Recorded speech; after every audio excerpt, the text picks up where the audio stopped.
Po nag-iimbita sa February 3. Simple lang po, wala po kaming stage. Huwag po kayo mag-alala doon po sa mga PNP or sa lungsod po ng Maynila, lalo po kay Mayor Hani Lacuna. Hiramin lang po namin yung Freedom Park. Yan naman po diniklaran rin ng City of Manila at ng gobyerno na Freedom Park. Mga kababayan ko, Luzon, Visayas, Mindanao, yung makakapunta. Ako po yung nagtatawag ng ating pagsigaw ng suporta.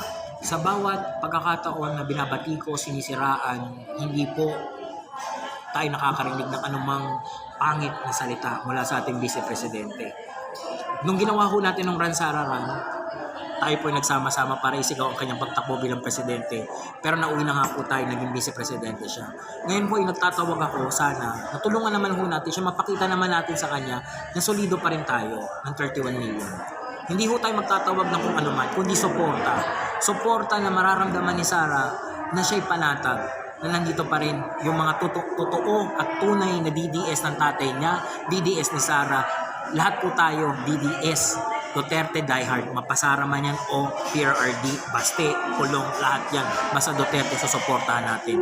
Kailangan po tayo ni Sara. Ako po nag-iimbita sa February 3. Simple lang po, wala po kaming stage. Huwag po kayo mag-alala doon po sa mga PNP or sa lungsod po ng Maynila, lalo po kay Mayor Hani Lacuna. Hiramin lang po namin yung Freedom Park. Yan naman po diniklaran rin ng City of Manila at ng gobyerno na Freedom Park. Hiramin lang po namin konti. Mabilis lang naman din yung programa namin.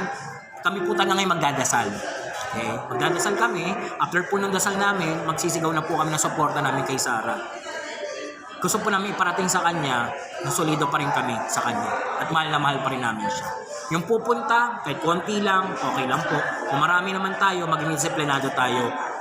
Sana po magdala po kayo ng sarili niyong tubig, pagkain, lalo mga diabetic, magdala kayo ng mga biscuit o ano. At kung ano po yung dinala natin, iuwi rin po natin yung mga basura. Ipakita po natin disiplinado tayo. Hindi po to hakot brigade, wala po kami hahakutin. Yung gusto magpunta, yung ayaw, hindi naman pipilitin. Basta ito po sa February 3, 6 p.m. Sisigaw kaming lahat ng suporta kay VP Sara Duterte.